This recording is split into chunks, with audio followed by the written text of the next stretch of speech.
PT Pop here, all four lobes of my brain securely bound behind my back, and today I'm going to talk about what it feels like to quit a call center job. Stay tuned. At the tone, press 1 for murder. Hey there, thanks for tuning in, and before I get to the primary topic, the main topic today, I want to thank everybody who has subscribed to my channel because I just reached over 2,500 subscribers. I now have 2,553 subscribers, which for me is a great milestone. And I'm grateful, more than grateful, to everybody who watches my videos about call centers and my general rants and ravings about living in Cleveland, looking for career moves, looking for jobs, things like that. So thank you so much to everybody who has subscribed. I have a website called skatingbearstudios.com. And that is a website I use as a portfolio to display my music, display my photography, my paintings, much of my artwork, and my books.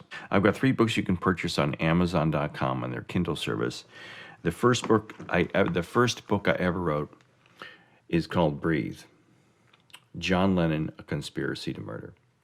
And this is a book I wrote because I had this idea in my head that maybe John Lennon had faked his own death and was living like as Yoko Ono's servant in the Dakota or something like that. The second book I wrote was a book called Small. Small is about a gentleman by the name of Peter Hopkins. It's a book of fiction as well. It's a time travel book, and this is a book about a guy named Peter Hopkins who is about to turn 50. He's lost his job. His wife has just left him, and he yearns to be 10 years old again. He wants to go back to a time in his life where things were innocent, things were fun. He was playing ball. He was hanging out with his friends. He happens to meet a gypsy hooker that lives near the beaches of Huntington Beach in Southern California, and she grants his wish for him to travel back in time. My third book is Press 1 for Murder, and this is the book that a lot of you know of. Many of you have bought it. It's my book about a guy named Jeremy who works in a call center, and he loses his marbles a little bit from the pressures of working in a call center, and he is being investigated by the police because a bunch of his call center customers that call in from the local bank that he works for are turning up dead, and they all seem to have him as a customer service rep in common, and they start turning up dead, and the police are investigating him for a possible murder suspect. So Press 1 for Murder, all these books are for sale currently on Amazon Kindle, Amazon.com. I also am a songwriter. I have a variety of songs out there, but my most recent song is called South by Southwest, which is on YouTube. My music video is on YouTube, and it's for sale on Amazon and on iTunes and all over the internet. It's a song that I wrote. The words and lyrics are by myself.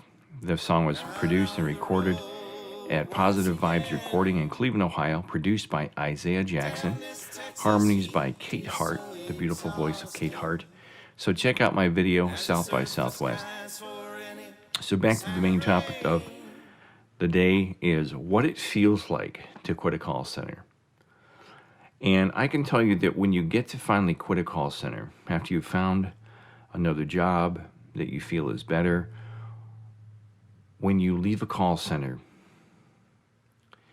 it is the most euphoric and orgasmic feeling to walk out those doors and say, Auf Wiedersehen, baby.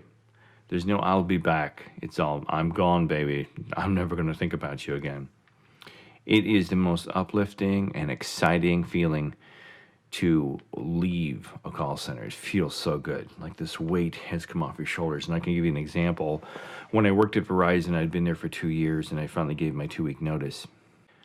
You know, I'm wrapping things up at the end of the day. I'm taking my last calls, and there's a tap on my shoulder, and it's the woman from HR. So she taps me on the shoulder and says, like, hey, Pete, wrap things up. We got to walk you out. You know, they always got to walk you out in these places because they're afraid you're going to, I don't know, sabotage one of their wonderful computers or something. So I worked in a 2,000-man call center, 1,500 to 2,000-man call center, just a massive building, like almost 1 million square feet, probably 600,000-700,000 square feet.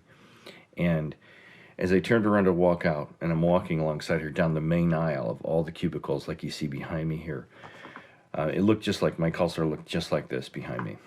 TV screens on the ceiling showing the calls on hold and, average handle time and all that stuff. And I'm looking out over this sea of cubicles and seeing all the little heads like lemmings popping up with their headsets on just like this, And we're walking past them all, and it all kind of went into slow motion. I'm like, it's finally over. It's finally over, Johnny. It's over, Johnny. And I started to feel this great weight being lifted from my shoulders, this immense weight. It felt as if I was rising to the surface after being weighted down at the bottom of the deepest parts of the ocean. And I started to rise up. And then the further we got down the main aisle, and the further I went past all the cubicles towards the exit of the call center, I was like, wow, it's almost over. And the HR lady walked me out of the call center and down the stairs, and we went to her office, which was on the first floor. And I had to sign some papers and all this stuff, and I gave her my letter of resignation, all that stuff. She took my badge, took all the important documents I had to turn over, and I put my backpack on my shoulder, and I walked out of her office, and I walked past, there was like 2 levels of security guards there. I had to walk through like gates and doors, like I think 3 doors to get out of the building. And as I stepped out into the Arizona sun and walked into the parking lot, I'll never forget turning around and looking back at the building. And the building was a 2-story building with like white granite walls, just these bright white walls with the red and black Verizon logo on the front. Verizon Wireless. It wasn't Verizon, it was Verizon Wireless. I think I said Verizon at the beginning, but I work for Verizon Wireless, not Verizon. And I looked back and I saw this giant building that I had dreaded walking into every day. Every day as I walked out of my car and walked closer and closer to this building to start my shift, my heart would sink, my stomach would ache. I'd feel like I was getting scrunched down by the pressures of this horrible job. But this day I was leaving and I was never coming back, and I looked back at the building and I went, oh my God. Free at last, thank God Almighty, free at last, oh my God, I'm free. And when you have this experience, it's like you start to hear angels. You'll start to hear this like music. Oh, it's just so wonderful. It's just so wonderful. And you feel light, and you feel happy, and you feel at peace, and you feel optimistic and filled with hope and optimism. Like nothing can hold you back.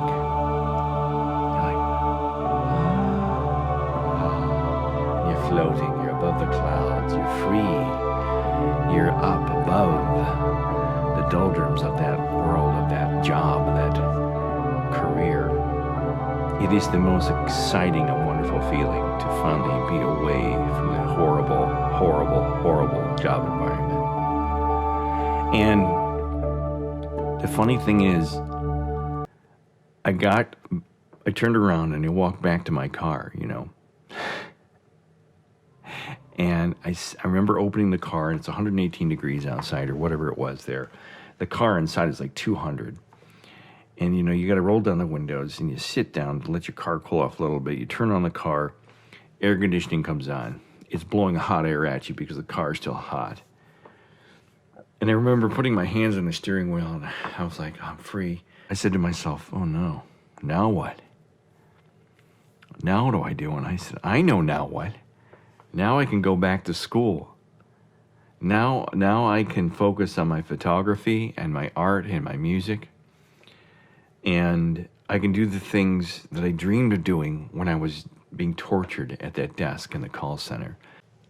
I can't say I never look back because, as you know from my other videos, I've had a very hard time since I've left Arizona finding full-time work here in Ohio.